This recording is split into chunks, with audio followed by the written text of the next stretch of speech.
Hi friends, Stacy Baxter here with Magnolia Homes.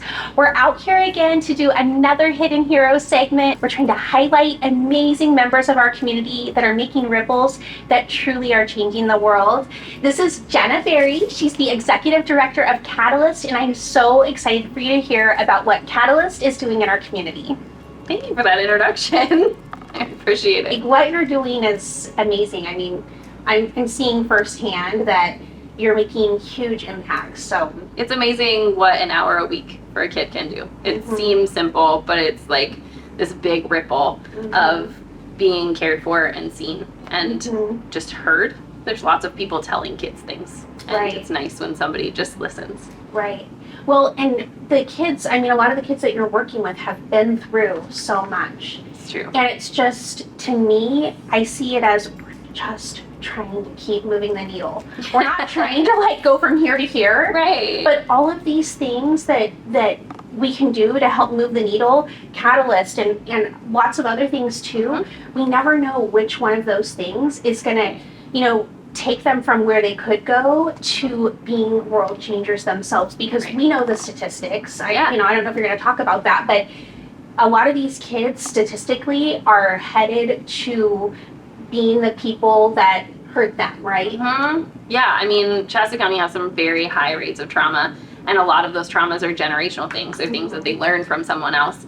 But the reality is, post-pandemic, every kid is going through something right now. Right. After being home, even parents who are the most healthy human beings ever, when you're all trapped in your house and there is no outlets, there's no school, there's no other activities, all of a sudden things change, relationships change, dynamics change, and there's been a lot of that this year of us realizing that there's kiddos that maybe have what seems like really great things going on, but are really struggling. Right. And it's not because they have bad parents, and it's not because of, hard things. It's because we all just went through this crazy time where our world shut down. Right. And things that were normal became not normal. And now the things that are supposed to be normal aren't. It doesn't feel good to go and talk to someone because you've been texting. Right. And when you talk to someone, you have to be vulnerable, and you have to watch their face when they get their feelings hurt, or you have to see the way that they're talking to you, and you have to be vulnerable and you have to be willing to do it. And kids don't know how to do that anymore. And so the really cool part is mentors are getting to really sit and hold that space for them and let them fumble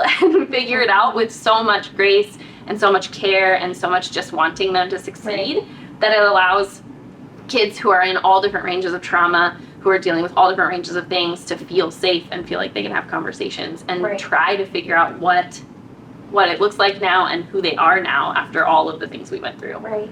So the other thing that I've seen at Catalyst that I think is so cool is that, you try to match kids up with a mentor that's going to be a good fit for them. Yeah. A lot of kids, kind of go through a county system that is, it's a little bit more of a conveyor belt because they've got limited resources. Right. So to be able to spend the time and bring in that human element of, no, like, let's wait because we have someone else who's coming on board right now. We think they're going to be a great fit for that person, for this kiddo.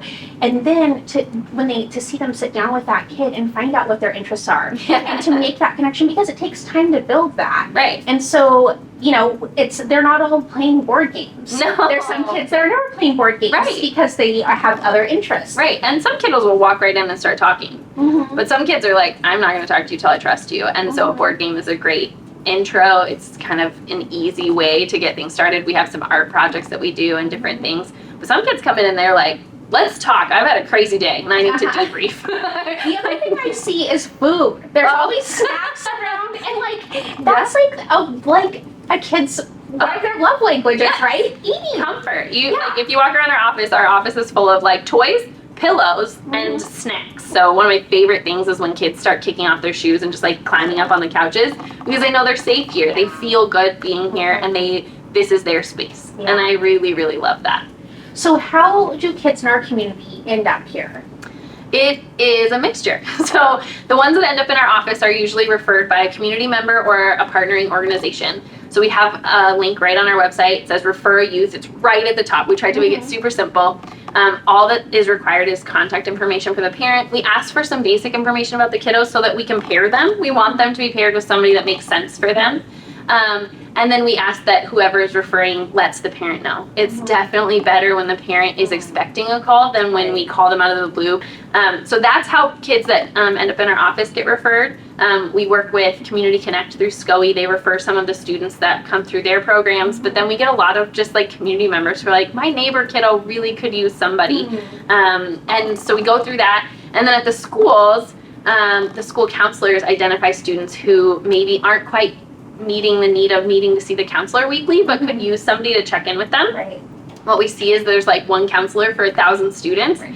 And there's just no way they can see all the students. And so there are quite a few students who just kind of live on that bottom tier where they're doing good. They're going to class and they're making things work, but they need a person. They need somebody who cares about the little things in their life. And so those counselors will identify students that they're like, hey, this kiddo is just constantly kind of being buffed off to the side and they could really use a person. But if any community member refers somebody to our office program and we know that we're in their school, we'll pull them into the school program just because it removes a barrier of a parent having to drive them. But parents know, right? Right. Parents know if their kids might be struggling. Can a parent, ask for their kid and say, hey, I feel like my kid could use more connection? Yeah, absolutely. We say any community member, but absolutely a parent can. And so we love when parents want to be involved and want to refer their kiddo and are seeking out some support for them. Okay. I just wanted everyone to know if that was an option because I think that would be probably one of my questions if I was watching. And all these things are making a difference in a profound way because they add up. There's a lot of ways to get involved that look different than what we originally think. Yeah. Yeah. So when I'm thinking of, and I know it's not just for trauma. This program is for more than just kids who've been through trauma, but because life is trauma, let's be honest, especially in the 2020s. But I feel like, not everybody's called to have a family set up like that. This is another opportunity for someone to make a difference that doesn't have to be a foster family or an adoptive family, but they get to help change the world and change these kids' lives. And the same with like the people who are helping with all these other volunteer organizations you're talking about. So I just think it's all very parallel and that's really cool. Yeah, we love it. And the cool part too, like you were kind of touching on this vein of like there are parents that are doing hard work with kiddos who are having a really hard time. There's teachers that are really in the trenches with kids, helping them figure out classroom behavior. They're helping them figure out homework and they're doing those things, but there's a lot of things that are tied to that, the teacher wants them to succeed and needs them to get a good grade or do well on testing. Parents are like, you're my kiddo, I want you to do well. There's a lot of ties to it. And the cool part about mentoring is we're with them for 1 hour a week. So for that 1 hour, we can be really positive, encouraging people. We don't have to focus on the negatives. We don't have to be the ones that are disciplining and doing all those things.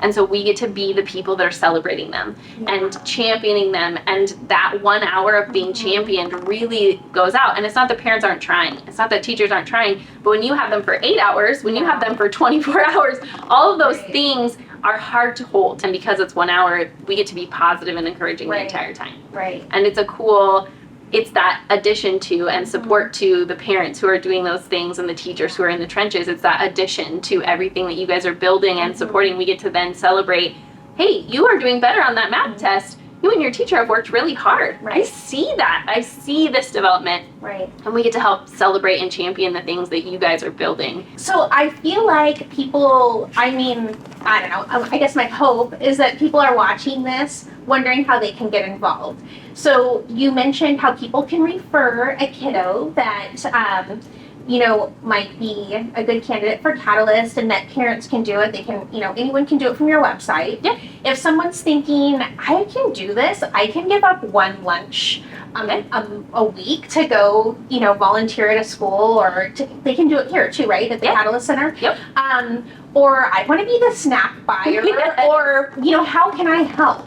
Yeah. So how does someone get involved? Yeah. Well, if you're I just want to do it right now kind of person, we have it on our website. So right on our website, it says become a mentor. And you go and you fill out an application. We call it an application. We really just want to know more about you. We want to know a little bit about you so that when we call you in to talk to you, we're not just blindly meeting you.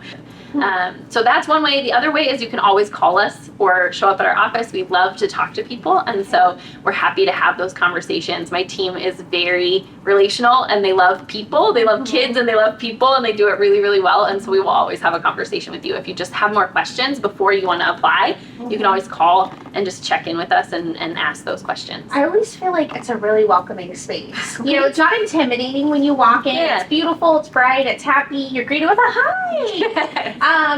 And so it's like it just takes the edge off. Yeah. Your first time coming in for sure.